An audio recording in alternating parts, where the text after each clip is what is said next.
Arrived here in India on 14 June. So he arrived here on a private passport with a SAARC visa and to attend the 28th meeting of the Committee of Senior Officials of the Indian Ocean Rim Association, that is IORA. नमस्ते, जय हिंद। मैं ऋषि सिंह और आप देख रहे हैं भारत तक। कुछ दिन पहले बांग्लादेश के पीएम तारिक रहमान के बेहद करीबी और उनके सलाहकार जाहिद उर रहमान को भारत में दिल्ली के इंदिरा गांधी एयरपोर्ट पर पूछताछ के लिए 2.5 घंटे तक रोक दिया गया और ये मामला इतना बढ़ गया कि एंट्री क्लियर होने के बाद भी जाहिद उर रहमान भारत में नहीं रुके और बताया गया कि पूछताछ और लंबे इंतजार से नाराज होकर वो वापस ढाका लौट गए और बकायदा बांग्लादेश की ओर से भारत के सामने इस पर नाराजगी भी जताई गई थी। और अब इस पूरे मामले पर भारतीय विदेश मंत्रालय का भी एक बयान सामने आया है। भारतीय विदेश मंत्रालय के प्रवक्ता रणधीर जायसवाल ने इस पर बकायदा जानकारी दी है।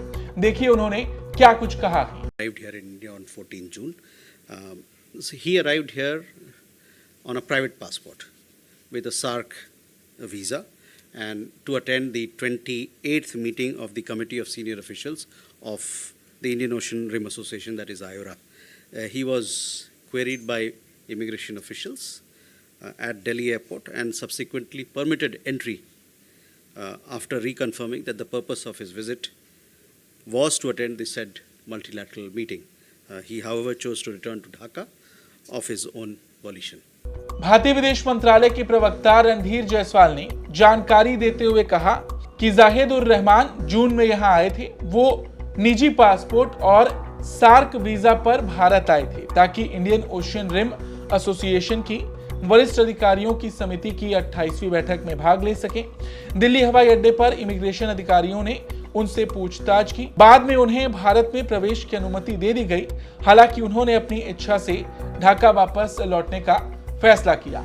दरअसल मामला यह है कि Zahid ur Rahman Indian Ocean Rim Association की बैठक में हिस्सा लेने आए थे। बकायदा ये आधिकारिक बैठक थी, लेकिन पूछताछ के चलते और एयरपोर्ट पर थोड़ी देरी के चलते वो नाराज हो गए और इस बैठक में हिस्सा लिए बिना ही एयरपोर्ट से वापस लौट गए। देखिए ये मामला इसलिए बड़ा है क्योंकि ये आधिकारिक बैठक थी और उसमें हिस्सा लिए बिना बांग्लादेश पीएम के सलाहकार वापस लौटे।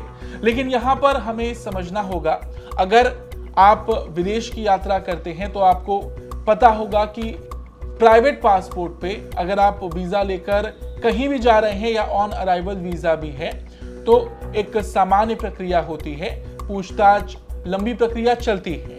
अगर आपके पास डिप्लोमेटिक पासपोर्ट है, आप आधिकारिक विजिट पर जा रहे हैं तो चीजें आसान हो जाती हैं। लेकिन यहाँ पर जाहिद उर रहमान निजी पासपोर्ट पर आए थे। हाँ, उनके पास सार्क का वीजा था, लेकिन पूछताछ के पीछे की भी वजह बताई जा रही है। कुछ रिपोर्ट्स के मुताबिक जांच के दौरान जाहिद उर रहमान का नाम कथित तौर पर एक सिक्योरिटी वॉच लिस्ट में दिखाई दिया था और इसी वजह से इमिग्रेशन प्रक्रिया लंबी हो गई। और सबसे बड़ी बात, एंट्री की मंजूरी मिलने के बाद भी जाहिद उर रहमान ने अपनी इच्छा से वापस लौटने का फैसला किया।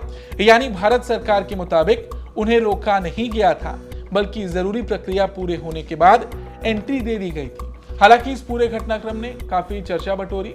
बांग्लादेश की ओर से पहले बयान आए थे, नाराजगी जाहिर की गई थी और अब भारतीय विदेश मंत्रालय की ओर से भी इस पूरे मामले पर जानकारी दी गई है। फिलहाल इस खबर में इतना ही। आपको ये खबर कैसी लगी कमेंट करके अपनी राय जरूर दें। धन्यवाद।